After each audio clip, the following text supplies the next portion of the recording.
Bienvenidos a Tlanextlan. Continuamos con otra de las tres entidades anímicas, el Iyotl. Hoy conoceremos las características de esta entidad, pero también profundizaremos en conceptos como el Nahuali y su relación con el Iyotl, así como también conoceremos las diferencias y similitudes entre tonalismo y nahualismo, ambas como facultades de dos entidades anímicas diferentes presentes en el ser humano. Comenzamos. En cuanto a la entidad anímica llamada Iyotl, se trata del aliento vital que era dado al niño por Citlalicue, Citlaltonac y los habitantes del cielo. Esta insuflación se producía en el momento en que el niño era ofrecido al agua, y es de suponer que, al igual que sucede con el tonali y la teyolia, se creyese que este momento representaba un segundo nacimiento. Creían que el Iyotl se encontraba en el hígado, y allí residían la vida y el vigor. También surgían de aquí la apetencia, el deseo y la codicia. Cuando esta entidad se externaba del cuerpo, los antiguos nahuas llamaron Yowa Ecatl, o aires de noche, una especie de entidad maligna que había que expulsar del cuerpo, en algunos casos sajando la carne con un pedernal. La fuerte emanación de estos sigilios se asociaba con personas que podían causar mal de ojo, ya que esto era derivado del sentimiento de envidia o de fuerte deseo de cosas, animales o personas. El sigilio podría ser emanado por cualquier persona, pero en condiciones de enojo, agitación o agotamiento. La ira y el aborrecimiento se asociaban con la hiel. Por el contrario, la alegría y el placer eran producto de un hígado unificado, el cual pertenecía a un ser humano del que no se esperaba mal alguno. El Iyotl era concebido como un gas luminoso, que podía influir sobre otros seres para atraerlos hacia la persona de la cual emanaba. Este era un gas maloliente. Los antiguos nahuas también llamaban Iyotl a las flatulencias. Pensaban que una persona virtuosa tenía un hígado limpio. En cambio, la sociedad se asociaba con la vida inmoral. Estas emanaciones también podían surgir de los restos humanos. El Iyotl debía ser revitalizado por las fuerzas de la naturaleza, ya sea como aire que se aspiraba o como alimento que suministraba al cuerpo la energía. Así como todos los seres destinados a la existencia deben adquirir la carga de Iyotl que los atrae hacia la superficie de la tierra, hacia el tiempo y el espacio físicos, también un iniciado como sacerdote, chamán o brujo debía retomar este principio anímico para poder regresar del mundo fenoménico y así recuperar su corporabilidad, su sensibilidad y sus apetitos terrenos para volver al plano terrenal donde ejercería los dones recibidos. Esto podemos encontrarlo representado en las láminas 43 y 44 del Códice Borgia. Parece ser que antes de regresar a la realidad ordinaria, los iniciados, al pasar por lo que se conocía como la Casa de Flores, recibían el don del nahualismo, o sea, la facultad de externar su Iyotl en una cobertura animal. Además de llamarse nahual al mago que se transfiguraba, existía otra cosa en el interior del hombre que también se llamaba así. Algunos dicen que en su corazón, otros en su estómago o hígado, y que de día descansa y de noche se exterioriza. Esta afirmación podemos encontrarla tanto en nahuas como en celtales.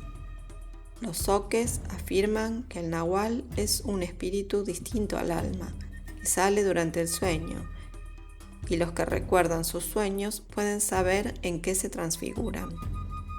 Es una entidad anímica que se manifiesta en el exterior como fuego, según lo que podemos conocer a través de las declaraciones de algunos procesados de principios del siglo XVII. El problema consiste en precisar cuál de las tres entidades anímicas es esta de la que hablan. En Oaxaca, de donde eran estos declarantes, conservan la tradición de la existencia de 3 almas.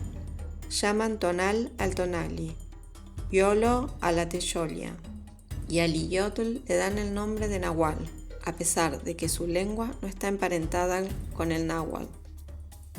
Todo hombre está capacitado para liberar su tonali, ya sea durante el sueño, la embriaguez o mediante el uso de algunas sustancias o durante el acto sexual. Pero no todos poseían la facultad de liberar su iyotl o nahuali. Esta facultad es lo que conocemos como nahualismo y deriva de la conjunción de varios factores, entre ellos la predestinación, la influencia calendárica, los conocimientos rituales y los ejercicios penitenciales. También tenían importancia los poderes paternos. Pero de todos, el procedimiento más interesante y frecuente es el que se menciona en los textos. En especial, según se ha investigado, es muy posible que el Códice Borgia contenga una detallada explicación en sus páginas, mostrando en ellas todo el camino y rituales por lo que debía pasar un iniciado para convertirse en nahual.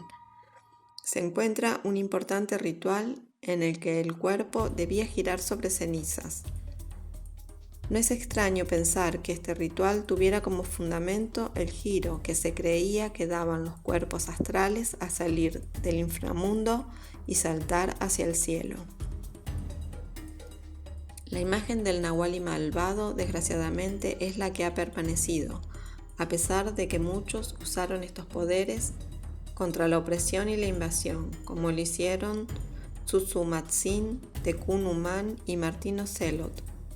Como dijimos anteriormente, no solo se tiene al nahual en forma animal, sino también como entidad anímica exteriorizada, capaz de penetrar en el interior de una víctima para devorarle el corazón y sus entidades anímicas. En conclusión, podríamos decir que en la concepción esotérica del nahualismo, tanto hombres como dioses, animales y muertos pueden renutrir su iyotl o nahuali para que quede cubierto dentro de otro ser.